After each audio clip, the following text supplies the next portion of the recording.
My name is Dr. Max Orsini, and I'm currently the Academic Program Manager, Co-Advisor, and Professor of English for Academic Purposes here at Drew University. I'm here in my office right now recording this.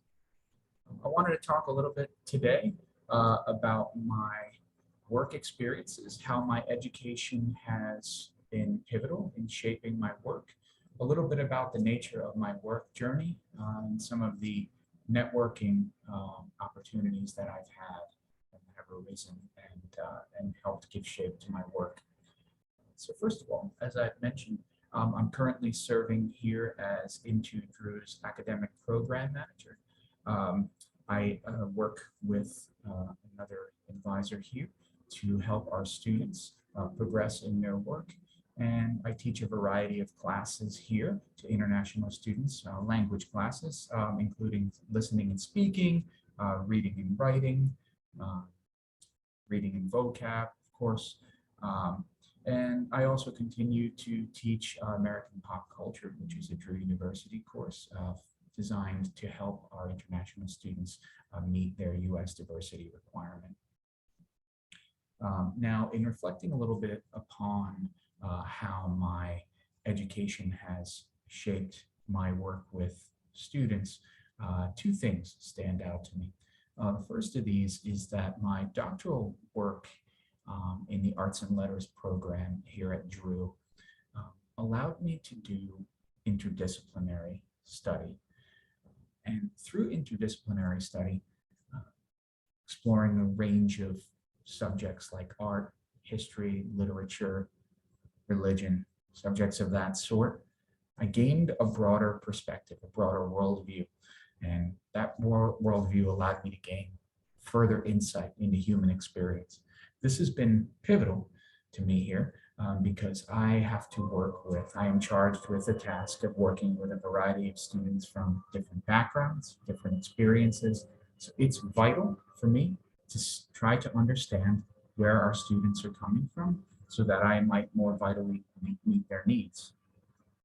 Another thing that arises for me is that my own scholarly work and the graduate work I did here at Drew University in my dissertation and beyond has taught me the value of revision, of not only constantly revising my writing, but revising my ideas, revising my beliefs on things, and always thinking about how I could see something, see a topic, see an issue that arises with greater generosity, greater detail, and greater specificity, while also seeing the breadth of the matter and how different issues might be at play.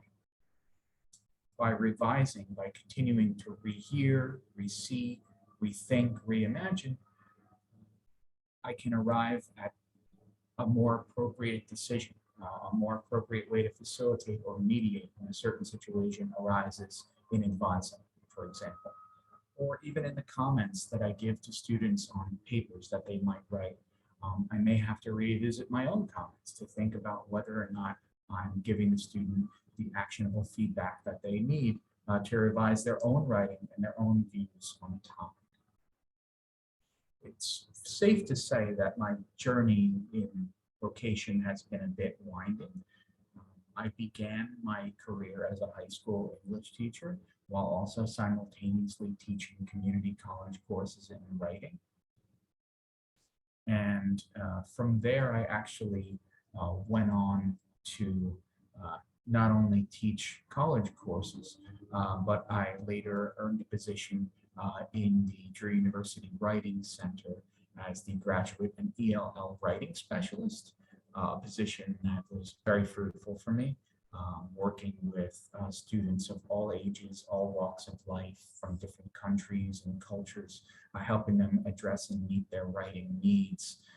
So I've moved through a variety of different posts, vocational posts in my life, but in many ways, all of these different sort of winds in the road have been very informative to me and have allowed me to get, again, different points of views on education from different angles, right?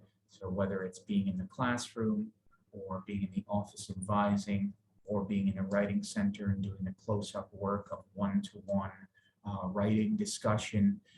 It's given me a unique angle, a vision on education, and has brought a totality to my work that is certainly invaluable.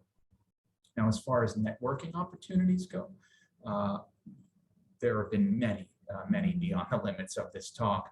But one specific sort of series of network opportunities really rings most powerfully for me right now, echoes most powerfully. And that was the one I had, say, 5 or 6 years ago when I attended an Ecocriticism conference in Idaho with some Drew alums. I went there to present a paper on C.S. Lewis, an eco-critical reading of C.S. Lewis's work. And I had studied C.S. Lewis actually here at Drew University in a very interesting seminar led by Dr. Payne. At the conference, coincidentally, I met a couple of scholars of the Beat generation, which was the area of study in which I was focused in my doctoral work.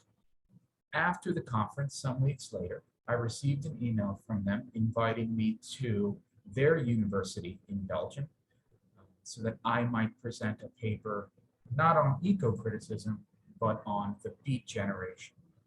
So had I not gone to the Ecocriticism Conference and stepped outside my own literary and scholarly comfort zone, I would not have had that opportunity, and I would not have forged the connections that I did in my own scholarly area. Moreover, being at that conference was crucial for me. It came at a moment in my work when I was having a few doubts about what I was doing.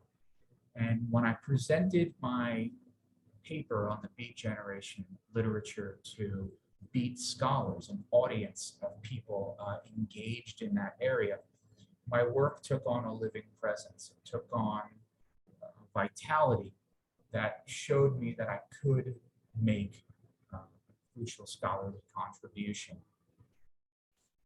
So as you can see, way led to way, from one conference to the next, and then internally, my own sense of conviction was increased by that networking experience. And coincidentally, I actually also was influenced to compose some music based upon my travels and my experiences in Idaho and in Europe. And so that proved that scholarly engagements certainly can also engender creative explorations. So on the whole, I would say that, there's no doubt that despite the winding nature of my vocational work to this point, each stop along the way has been pivotal for me and has allowed me to reflect upon the person that I am becoming. We're never quite exactly the same as when we started our vocational journey. And that's okay. We're always changing and becoming someone new in our work. But that becoming new is also an exciting opportunity to imagine who we might become in the future. I thank you for listening.